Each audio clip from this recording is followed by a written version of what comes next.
C'est toujours, effectivement, depuis longtemps, le même plaisir d'être là. Et donc, je vais vous parler aujourd'hui de l'infini tel qu'il peut être vu par les physiciens. Donc, la question... Pardon ? Ah oui, j'ai oublié le tout début, mais c'est pas grave, on va recommencer. Voilà, l'infini en physique. La question, en fait, est la suivante. C'est est-ce que l'infini serait réservé aux mathématiciens, qui vous en ont beaucoup parlé, Étienne Gis, André Deledic, les conférences précédentes, ou est-ce que le physicien a quelque chose à voir avec cette notion? Est-ce qu'il a le droit, et vous allez voir qu'à mon avis c'est même un devoir, d'y recourir? Alors la question n'est pas évidente parce que, comme vous allez le voir par la citation que je vais vous donner, il y a des opinions contraires. La citation est la suivante d'un auteur dans un livre qui est paru il y a une dizaine d'années maintenant, un physicien américain de très bonne réputation. Il écrit « L'infini est un concept magnifique, mais il est en train de ruiner la physique. » Ruiner la physique, rien que ça. Nous n'avons pas besoin de l'infini pour faire de la physique, dit-il. Nos meilleures simulations numériques, qui décrivent tout avec précision, depuis la formation des galaxies jusqu'au temps qu'il fera demain, et aux particules élémentaires, n'utilisent que des ressources informatiques finies. Alors, pour les ressources informatiques, vous aurez un peu plus tard la conférence de Nazim Fates qui vous éclairera sur ce problème. Et ces ressources traitent tout système comme s'il était fini. Si donc nous pouvons nous passer de l'infini pour savoir ce qui va advenir, la nature en est certainement capable aussi, d'une façon plus profonde et plus élégante que les trucs que nous utilisons pour nos simulations numériques. Notre défi comme physicien serait de découvrir cet élégant processus et les équations sans infini qui le décrivent, qui seraient donc les véritables lois de la nature. Afin d'entamer sérieusement cette recherche, il nous faut mettre en question l'infinité, et je parie que nous devrons aussi l'abandonner. Alors c'est une citation extraite d'un livre de Max Tegmark, encore une fois, un physicien, tout ce qu'il y a de plus respectable. This idea must die. This idea, c'est l'idée de l'infini. L'idée de l'infini doit mourir, prétend-il. Alors, je vais vous expliquer pourquoi, à mon avis, cette prétention est infondée, injustifiée et même contre-productive.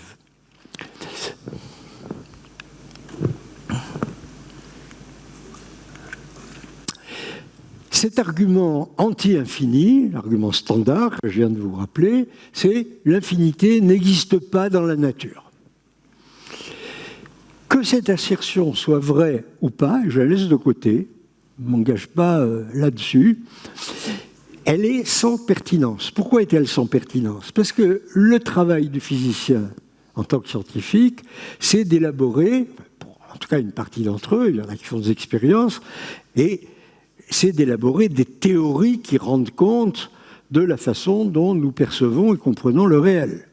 Or, qui dit théorie dit concept. Une théorie se fait avec des concepts, pas avec des choses.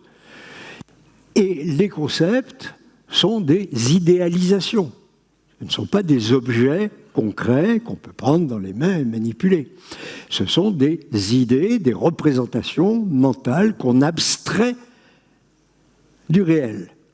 Par conséquent, l'infinité étant l'une de ces idéalisations, effectivement, ce n'est pas une chose, c'est un concept, on ne voit pas pourquoi on le rejetterait alors qu'on utilise bien d'autres concepts qui, au fond, ne sont pas tellement plus abstraits que le concept d'infini.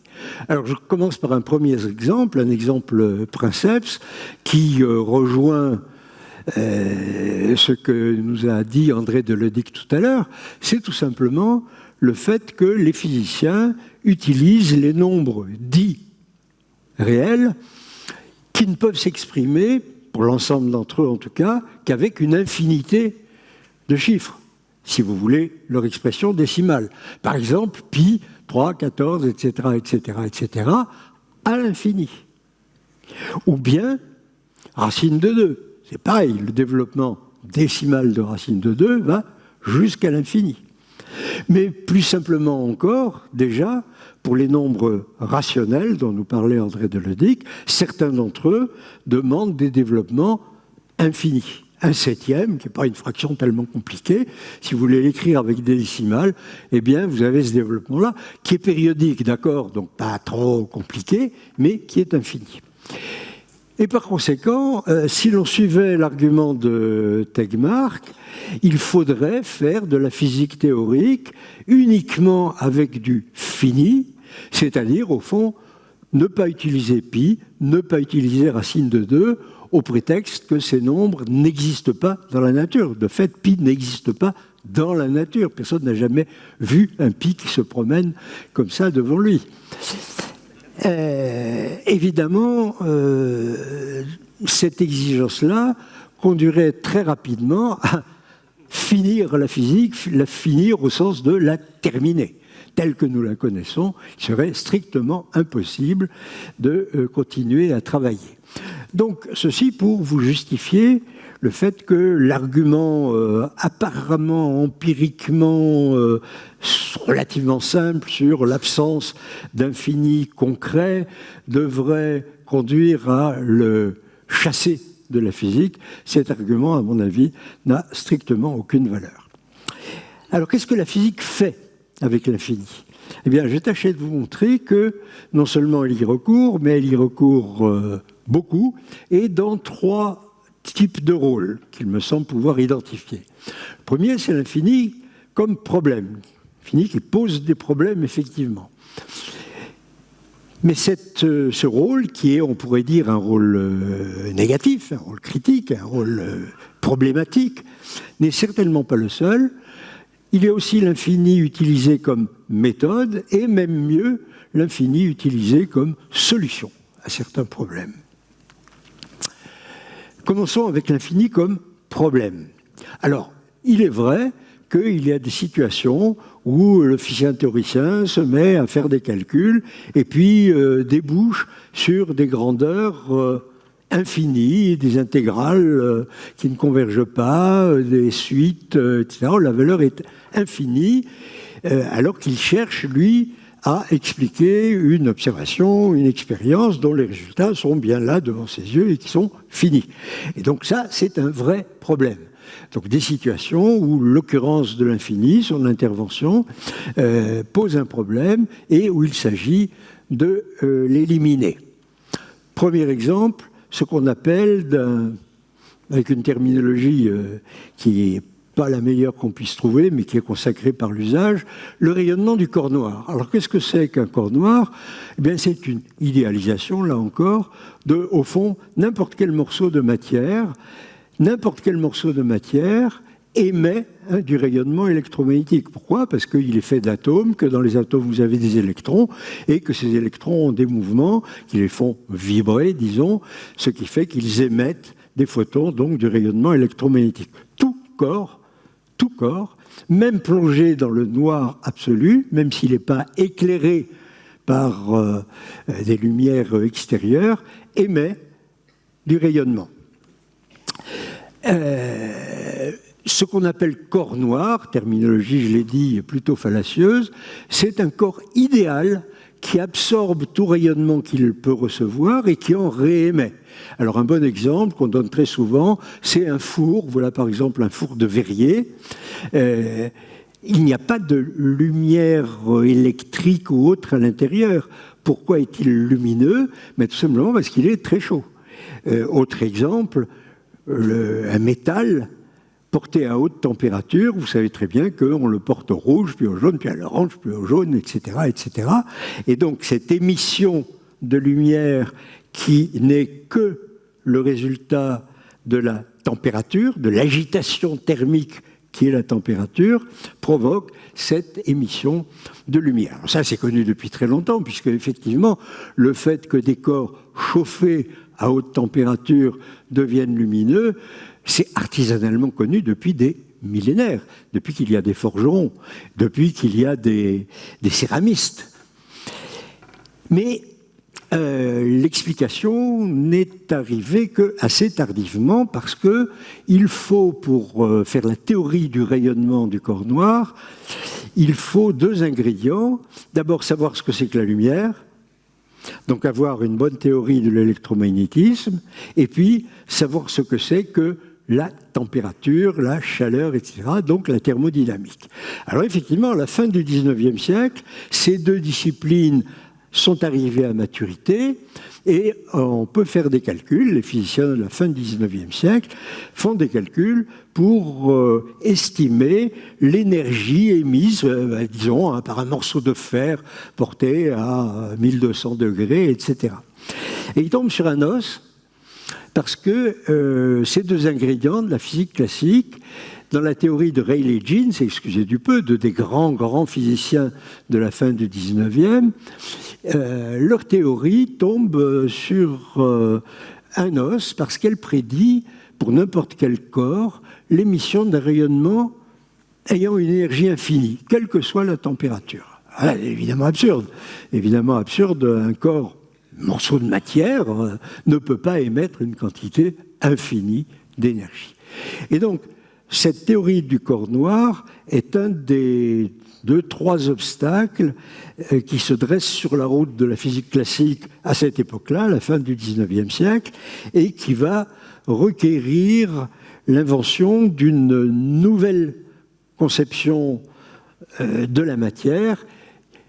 C'est ce qu'on appelle la catastrophe ultraviolette. Pourquoi ultraviolette ? Parce que cette théorie prédit que c'est surtout du côté des courtes longueurs d'onde, de l'ultraviolet, puis des rayons X, etc., que cette émission d'énergie devient très infinie. Donc cette catastrophe ultraviolette va être l'un des motifs pour lesquels on va inventer la théorie quantique. Vous savez que la théorie quantique, elle naît avec Planck, effectivement, vers 1900, qu'elle va recevoir un appui conséquent d'Einstein en 1905, et puis qu'elle va continuer à se développer dans les années 20, etc. Dès 1900, Planck, butant sur la formule de Rayleigh-Jeans, qui est contradictoire, qui est inacceptable, va avancer l'idée que les échanges de rayonnement, les échanges d'énergie entre la matière et le rayonnement ne sont pas continus, mais procèdent par petits paquets, des quanta, théorie des quanta, des quantités finies. Et à l'aide de cette hypothèse fondatrice, il va éliminer la catastrophe ultraviolette et le résultat sera ceci. La théorie de Rayleigh-Jeans, c'est ce que vous avez en rouge, et vous voyez qu'elle nous donne l'intensité de la lumière émise en fonction de la longueur d'onde et qu'elle part à l'infini vers le haut pour les courtes longueurs d'onde, ce qui fait que si vous voulez estimer toute l'énergie émise, eh bien, il faut calculer l'aire qui est comprise sous la courbe rouge, qui est infinie. Et la théorie de Planck, 1905, va montrer que pour les courtes longueurs d'onde, la quantification du rayonnement, donc la théorie quantique, va éliminer la catastrophe ultraviolette et donner cette courbe en bleu, qui cette fois-ci est satisfaisante au niveau des principes, puisque l'air qui est comprise sous la courbe bleue, qui représente donc l'énergie totale émise, cette quantité est finie, et très vite, on se rend compte que la formule de Planck est en excellente adéquation avec les mesures expérimentales de l'époque. C'est l'une des premières grandes avancées de la théorie quantique. Et donc, vous avez là l'exemple d'un infini extrêmement désagréable, contradictoire, qu'on arrive à éliminer en modifiant la théorie.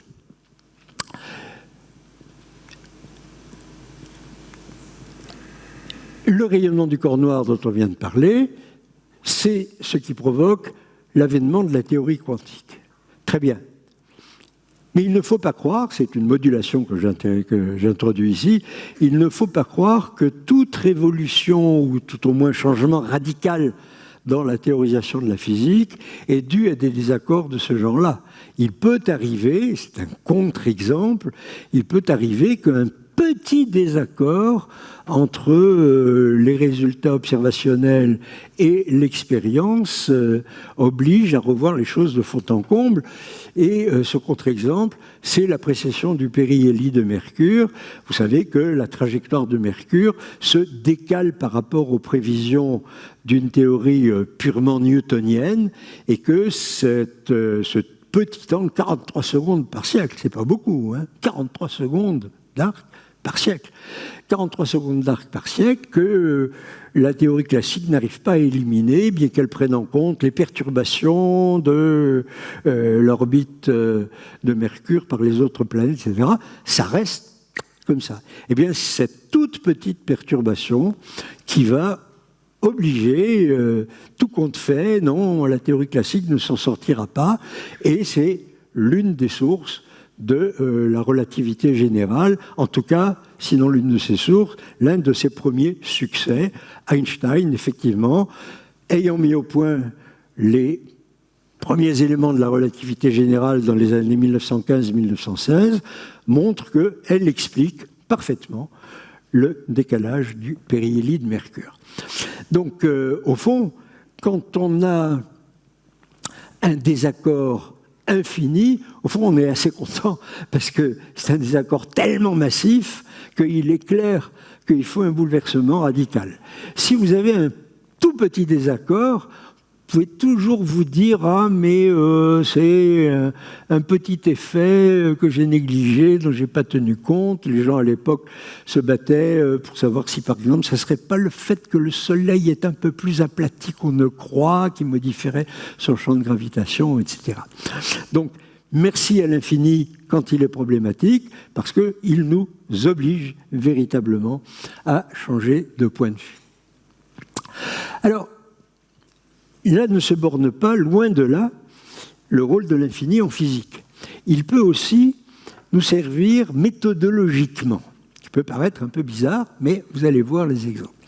Parce que l'infini peut être la meilleure approximation numérique d'un très grand nombre dont vous ne connaissez pas la valeur exacte et surtout dont vous n'avez rien à faire. Il y a des nombres très grands qui ne sont pas importants pour tel ou tel problème que vous avez à étudier. Et à ce moment-là, au lieu de vous casser la tête et d'introduire ce très très très grand nombre fini, qui va apporter une modification absolument ridicule au résultat qui n'en tiendrait pas compte, tellement ridicule qu'elle est hors des limites de l'expérience, il vaut mieux faire carrément comme si ce très grand nombre était infini. Alors, exemple.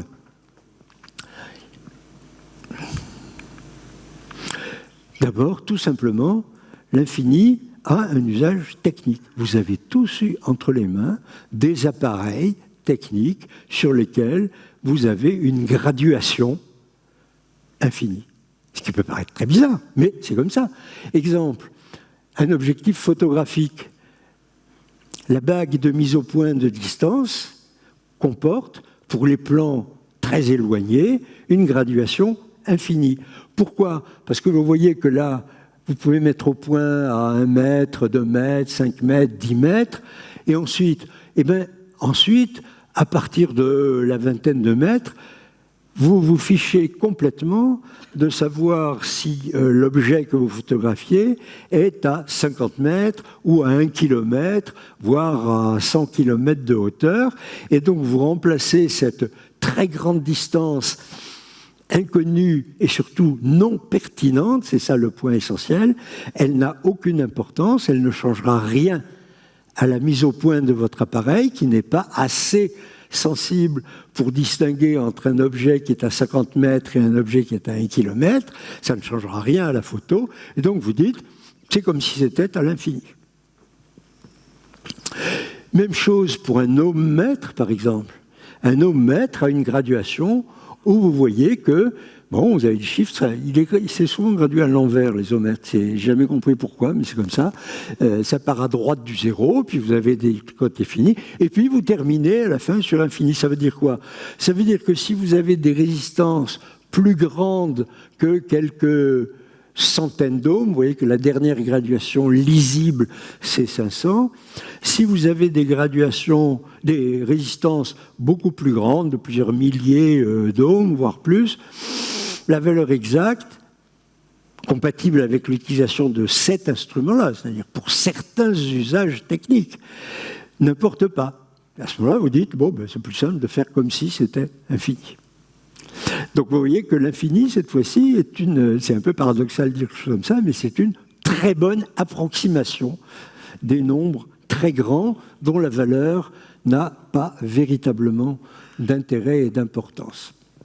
Deuxième exemple, beaucoup plus trivial en un certain sens, tout simplement la géométrie plane. Même la Terre, bon, elle est sphérique, chacun le sait, elle a un rayon d'environ 6400 km, mais quand vous considérez des zones de la surface terrestre qui ont des dimensions de l'ordre non seulement de quelques mètres, mais jusqu'à quelques kilomètres, vous vous fichez bien de savoir quelle est la valeur exacte du rayon de la Terre. Et donc, la valeur exacte du rayon de la Terre est absolument sans pertinence pour les gens qui font l'arpentage des champs, pour la cartographie à petite échelle, etc. Et nous utilisons la géométrie plane. Qu'est-ce que c'est que la géométrie plane? C'est une approximation de la géométrie sphérique dans laquelle on fait tendre le rayon de la sphère vers l'infini. Les 6400 km, on s'en fiche, c'est pas ça qui va modifier de façon intéressante la mesure de l'aire d'un champ cultivé. Donc vous vous en fichez et vous dites, c'est comme si c'était infini. Et donc, vous avez là un recours parfaitement positif et utile à une infinité qui ne dit pas vraiment son nom. On n'est souvent pas très conscient que quand on applique de la géométrie plane à des environnements terrestres, eh bien on fait une approximation qui consiste à remplacer une grandeur finie, le rayon de la Terre, par un infini. Troisième exemple qui est peut-être plus intéressant sur le plan de la physique fondamentale, mais où la leçon est la même, c'est ce qu'on trouve dans les transitions de phase. Transition de phase, c'est un mot technique qui désigne simplement les changements d'état de la matière. Par exemple, la transformation entre liquide et solide, les processus de congélation, solidification ou de fonte, liquéfaction. Le gel de l'eau, la fonte de la glace, voilà des objets, enfin des situations physiques simples, un iceberg, des glaçons dans un verre d'eau, où vous vous posez la question de comprendre comment se passe cette transition de phase, c'est-à-dire ce changement d'état entre une phase liquide, l'eau, et une phase solide, la glace. Alors vous vous doutez bien que c'est lié aux propriétés constitutives de la matière en question, donc à la structure même de la matière, eau en l'occurrence, donc aux interactions entre les molécules d'eau. Vous avez deux molécules, H2O, H2O, et elles interagissent entre elles parce qu'elles ont des électrons, des protons, etc. Et donc, les physiciens, ceux qui s'occupent de mécanique des fluides et plus précisément de mécanique statistique, travaillant sur des grands nombres, parce qu'évidemment, la question du changement d'état ne se pose, on le voit, que pour des corps suffisamment massifs. Si vous imaginez un système de 3 molécules d'eau, il est clair que les notions de liquide et de solide n'ont strictement aucun sens. pour que les notions de liquide et de solide aient un sens, qu'on puisse les distinguer, il faut que vous ayez un très grand nombre de molécules. Bon, très bien. Alors les physiciens se mettent à étudier des systèmes composés d'un très grand nombre de molécules d'eau qu'ils modélisent à l'aide de ce qu'ils connaissent sur les interactions entre deux molécules d'eau. Vous écrivez toutes les interactions 2 à 2 des molécules. Vous avez une grande expression de ce genre-là, qui dans le langage technique s'appelle un hamiltonien. Vous tâchez de calculer l'énergie, etc., etc. Et alors vous arrivez au résultat suivant. Pour expliquer une mesure telle que celle-là, ça vous donne la densité, il faut dire masse spécifique, masse volumique plutôt, la masse volumique en grammes par centimètre cube de l'eau. Tant qu'elle est à moins de 0 degré, c'est de la glace et c'est la courbe bleue qui est à gauche. Et puis à 0 degré, paf, vous avez une vraie discontinuité. Tout d'un coup, vous avez de l'eau et la densité de l'eau est plus grande que celle de la glace. Comme on le sait, la glace flotte. Les deux exemples que je vous ai montrés le montrent. Alors je ne rentre pas dans l'explication de ce phénomène assez rare. C'est une des très rares substances, et en tout cas la seule commune, dans laquelle le solide est plus léger que le liquide. Si vous avez une bouteille d'huile, vous la mettez dans votre freezer, et bien l'huile, elle fige par le bas, elle devient une masse lourde qui tombe au fond. Vous avez du plomb, vous le mettez dans une coupelle que vous mettez sur le gaz, il fond au-dessus. Le solide est au fond, parce qu'il est plus lourd, et le liquide au-dessus. L'eau se comporte différemment, pour des raisons dans le détail desquelles je ne rentre pas, qui sont très spécifiques. En tout cas, le problème, c'est d'essayer d'expliquer cette discontinuité. Discontinuité qui fait qu'à 0 degré, crac, tout d'un coup, les choses changent qualitativement. C'est 10% d'écart quand même, hein, c'est pas un petit effet. La preuve, c'est qu'on voit la glace flotter. Sans quoi, d'ailleurs, nous ne serions pas là. Pourquoi ? Parce que lors des grandes glaciations, si la glace avait été plus lourde que l'eau, elle a été plus légère que l'eau. Non, c'est le contraire. Si elle avait été plus lourde que l'eau, eh bien, au fur et à mesure que l'eau se congelait, la glace serait tombée au fond. Et donc toute l'eau des océans aurait fini par être prise en glace. Adieu la vie marine. Adieu la vie marine, donc les poissons ne sont plus là, ils n'ont pas le temps d'aller sur la Terre et nous ne serions pas là. Donc c'est parce que la glace flotte et du coup protège l'eau qui est en dessous, elle reste liquide, que l'évolution biologique a pu avoir lieu. Cette exception physique tout à fait étrange et singulière de l'eau est l'une des raisons de notre présence ici.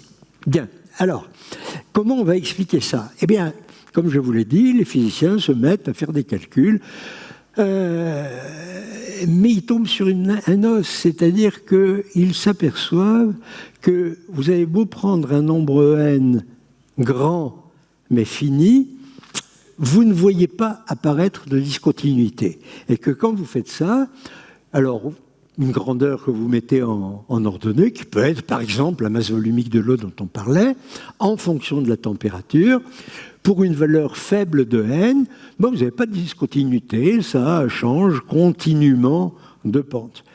Alors, vous essayez avec une valeur de n plus grande. Bah, c'est toujours continu, mais ça monte un peu plus vite. N encore plus grand, toujours continu, mais ça monte encore plus grand. Tant que n est fini, aussi grand soit-il, vous n'avez pas de discontinuité. Et il va falloir, pour que la théorie rende compte de la discontinuité, passer à la limite où n est infini. Si n est infini, crac, ces courbes jusque-là continues voient apparaître tout d'un coup une discontinuité. Alors la discontinuité, c'est ce que nous voyons quand l'eau fond ou la glace. Peut-être que ça ne se passe pas exactement comme ça, que si on faisait des mesures suffisamment précises, on s'apercevrait que c'est pas à 0 degré tout juste, mais c'est entre 1 millionième de degré en dessous, 1 millionième de degré au-dessus, que ça fait comme ça. Mais à toutes fins utiles, nous disons que c'est à 0 degré. Et bien, pour reproduire ce comportement, il faut faire l'hypothèse méthodologique que vous avez un nombre infini de molécules d'eau. Et donc là, vous voyez que cette hypothèse d'un nombre infini a pour vertu de simplifier le problème. C'est beaucoup plus simple et plus efficace de supposer qu'un est infini plutôt que de supposer qu'il prend une valeur aussi grande soit-elle, comme les nombres gigantesques que nous montrait Étienne Gis tout à l'heure. Donc, positivité du recours à l'infinité d'un point de vue méthodologique. L'idéalisation d'un système ayant un nombre infini de molécules fournit l'analyse la plus pertinente, la plus en accord avec notre expérience de la réalité que s'il était fini. Bruno va être content parce que je vais finir en avance pour une fois.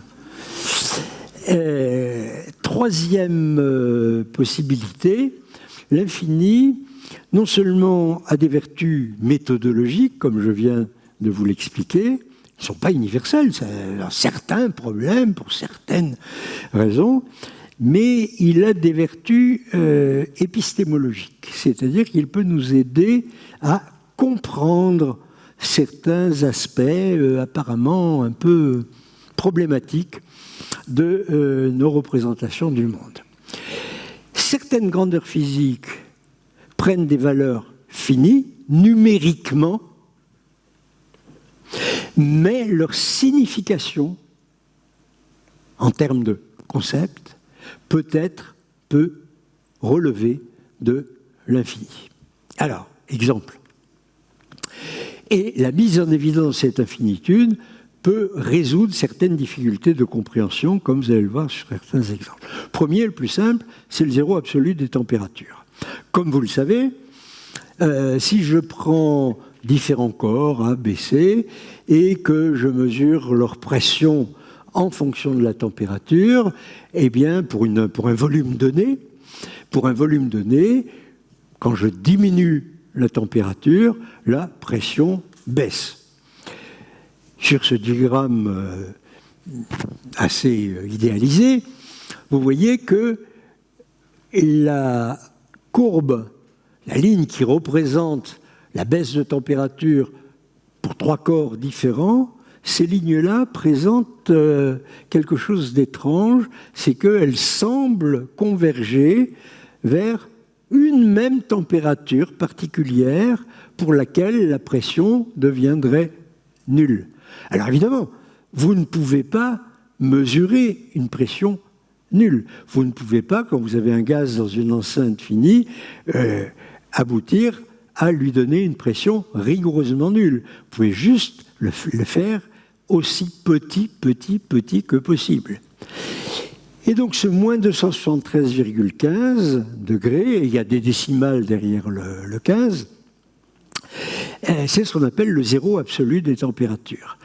Pourquoi zéro absolu? Parce que rien qu'à partir de ce diagramme, il est tout à fait clair que ça n'a pas de sens d'aller chercher des températures plus froides que ce moins 273,15. Une pression qui arrive à zéro ne peut pas devenir négative, ça n'a aucun sens. Donc il y a un cran d'arrêt, si vous voulez, sur l'échelle des températures qui est un zéro absolu. Ce zéro absolu a une valeur finie, parfaitement bien mesurée, avec nettement plus de décimales que je n'en ai écrites. Alors ça, c'est un peu bizarre. C'est un peu bizarre. Pourquoi diantre ne puis-je porter un corps à moins 280 degrés? J'ai des énormes appareils frigorifiques, j'ai qu'à les faire plus grands encore, plus chers, etc. Et essayer de descendre en dessous de ce zéro dit absolu. Eh bien, vous n'y arriverez pas. Vous n'y arriverez pas parce que plus vous allez vous rapprocher de cette température, plus il va vous falloir de grosses installations, beaucoup d'argent pour les construire, beaucoup de temps pour faire les mesures, etc. Tout ce que vous pouvez faire, c'est vous approcher de plus en plus près, à 1 degré près, 1/10 de degré près. Aujourd'hui, pour certains échantillons de matière microscopique, on peut arriver à 1 millionième de degré de la température absolue, mais vous n'atteindrez jamais ce moins 273,15. Pourquoi est-ce impossible d'atteindre des températures inférieures à moins 273,15 ? Eh bien, tout simplement parce qu'il est impossible d'atteindre moins 273,15. Vous pouvez vous en rapprocher, d'aussi près que possible, mais jamais y arriver. Et si vous n'y arrivez jamais, vous ne pouvez pas passer de l'autre côté. Ce qui veut dire que, quand je dis s'en rapprocher indéfiniment, vous voyez apparaître le fait que ce zéro absolu a beau avoir une valeur numérique finie, moins 213,15, conceptuellement, c'est un horizon infini. On peut approcher cette valeur d'aussi près que possible, bien plus difficilement, mais non l'atteindre et encore moins la franchir. Autrement dit, T0 n'est pas une température. Cette valeur, moins 213,15, c'est un horizon inatteignable. Il n'appartient pas à la gamme des températures.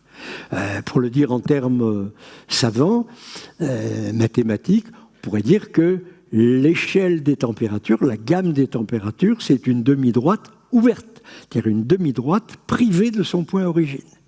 Or, une demi-droite privée de son point origine, c'est topologiquement la même chose qu'une droite tout entière, qu'une droite infinie. Parce qu'il n'y a pas de bout. Et donc, le zéro des températures a beau être numériquement fini, eh bien, sa limite est une limite asymptotique infiniment distante. Et vous voyez donc que ça nous invite à être attentifs non seulement aux valeurs numériques des grandeurs que nous mesurons, mais à leur signification conceptuelle. Et si on était vraiment rigoureux et prudent, on ne dirait pas moins 213,15, c'est la température du zéro absolu. Ce n'est pas une température. Il n'appartient pas à la gamme des températures qui ont un sens. Alors, deuxième exemple, et qui est exactement du même tonneau, j'en ai déjà parlé ici à d'autres occasions, mais je le rappelle là, c'est l'énigme qui reste quand même épineuse de l'âge de l'univers. Et j'ai mis, comme vous le voyez, des guillemets à âge. 13,8 milliards d'années, je vous passe les quelques décimales qu'on connaît aujourd'hui. On vous dit, l'univers a 13,8 milliards d'années. Question immédiate, mais qu'est-ce qu'il y avait avant ? Qu'est-ce qui s'est passé il y a 14 milliards d'années, il y a 15 milliards d'années, etc. Alors, réponse possible dans un avenir encore indéfini, c'est d'élaborer une théorie qui nous montrerait que, effectivement, à base, je ne sais pas, sans doute de théorie quantique, des choses comme ça, on peut envisager des périodes antérieures. Possible. Ce n'est pas le cas à l'heure actuelle, nous ne connaissons rien de tel, et nous sommes obligés, pour le moins, même si c'est une théorie comme toute théorie physique, même si c'est une théorie provisoire et approximative, d'essayer au moins de la comprendre. Comprendre pourquoi, dans le cadre de la cosmologie la plus classique, il y a cette butée sur cet âge fini de l'univers. Ben, vous commencez à deviner la solution, elle est du même ordre que pour le zéro des températures. En fait, ce qui se passe, c'est qu'on peut à la fois dire l'univers a 13,8 milliards d'années, mais il n'est jamais né. Ah, évidemment, dans la langue ordinaire, c'est un paradoxe, parce que quand vous parlez de l'âge, vous parlez de l'âge des êtres vivants, cet âge est fini parce que vous avez une date de naissance. Oui, mais là, on n'a pas affaire à un être vivant ordinaire, on a affaire à quelque chose de beaucoup plus grand et de beaucoup plus étranger à nos intuitions courantes, et donc il nous faut réconcilier deux choses qui ont l'air contradictoires, à la fois la finitude de ce nombre et le refus de donner une date de naissance à l'univers. Ben, comment vous faites ? Ben, c'est la même chose exactement. représenter l'échelle spatiale de l'univers en fonction du temps et étudier pour des temps de plus en plus lointains. Vous avez quelque chose comme ça. Plus vous reculez dans le temps, plus vous mesurez une échelle spatiale de plus en plus petite. L'univers, c'est distendu, c'est l'expansion de l'univers.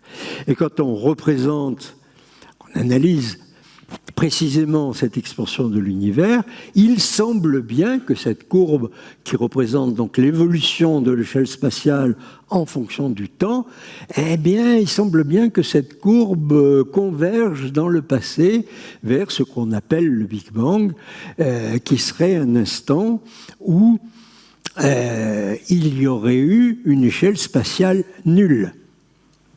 Et donc, la question, mais qu'est-ce qu'il y avait avant ? Vous éclate en pleine figure. Eh bien, peut-être qu'il n'y avait rien avant. Peut-être qu'il n'y avait rien, ce qui illustre ce diagramme-là. Pourquoi ? Parce que ce moins 13,8 milliards d'années, vous pouvez le penser comme le moins 273,15 degrés des températures. Autrement dit, ce n'est pas un temps. Il n'appartient pas au temps. L'échelle du temps, calculée en années ordinaires, s'étend sur cette demi-droite jusqu'à moins 13,8, privée de son point origine. Et donc, vous avez un horizon infini. Alors, quand je dis ça, je suis uniquement dans l'interprétation conceptuelle de la théorie parfaitement convenue. Je ne suis pas en train de réviser la cosmologie classique. J'accepte, comme tous mes collègues, à cette échelle-là, la métrique de Robertson-Walker, tout ce que vous voulez. Donc je ne change strictement rien à la théorie, je lui donne une interprétation différente. C'est une interprétation, vous êtes libre de l'accepter ou de ne pas l'accepter, elle a au moins le mérite de résoudre de façon, à mon avis, pertinente, un pseudo-paradoxe. Et de fait, quand vous poursuivez la prise en considération de la relativité générale, c'est elle-même qui vous dit que le choix de l'échelle de temps, vous avez le droit de le modifier. Vous avez le droit de donner d'autres définitions du temps. Qu'à cela ne tienne, il n'est pas difficile, mais je ne vais pas m'embarquer là-dessus maintenant, il n'est pas difficile d'imaginer d'autres définitions de la temporalité qui coïncident avec celles que nous connaissons à notre échelle, mais qui ont le mérite de renvoyer le Big Bang, mettez là encore autant de guillemets que vous en avez, à moins l'infini. Et d'ailleurs, pour vous montrer que cette notion même d'échelle de temps pose un petit problème, 13,8 milliards d'années, d'accord. Une année, c'est quoi ? La durée de révolution de la Terre autour du Soleil. La Terre, elle a quel âge ? 4,5 milliards d'années, et le Soleil, 6. Donc, avant 4,5 milliards d'années, il n'y a pas de Terre, il n'y a donc pas d'année. Donc, la notion d'année est une notion que vous rétroprojetez dans le passé, comme vous le faites, là encore je reviens aux températures. Qu'est-ce que c'est qu'un degré de température ? Eh bien, c'est quand vous divisez en 100 l'échelle d'un thermomètre à eau au départ, entre le zéro, le gel, et le 100, l'ébullition. Et puis vous prolongez, vous extrapolez cette échelle vers le bas, avec d'autres types de thermomètres, et il faut que vous les ajustiez les uns aux autres. Vous voyez que la notion même de degré change de signification. Eh bien, la notion de temps peut subir les mêmes avatars et régler le problème conceptuel que nous pose le... Alors, encore une fois, attention, ce dont je vous parle, c'est de la façon de comprendre la représentation théorique de la cosmologie actuelle, hors effets encore non maîtrisés et en cours de recherche sur les effets quantiques, etc., etc. Donc c'est provisoire. Donc que s'est-il passé avant le Big Bang ? Eh bien peut-être rien du tout. Le temps prend n'importe quelle valeur numérique supérieure à moins 13,8 milliards d'années, à l'exclusion de cette valeur qui n'est pas physique. Et là encore, vous retrouvez un nombre fini, mais dont la signification est infini. Et je termine sur une très belle œuvre artistique d'une grande artiste japonaise qui s'appelle Yayoi Kusama, qui est la chambre infinie. C'est un dispositif d'une simplicité absolument rudimentaire, d'une grande pièce dont les murs sont couverts de miroirs et qui est plongée dans le noir, à l'exception d'un tas de petits lampions qui pointent, et évidemment qui sont reflétés par les miroirs à l'infini. Et je vous assure que quand vous faites l'expérience réelle de rentrer dans cette pièce, c'est vraiment vertigineux. Vraiment vertigineux. Merci aux artistes, quelquefois, de nous donner des représentations. Merci.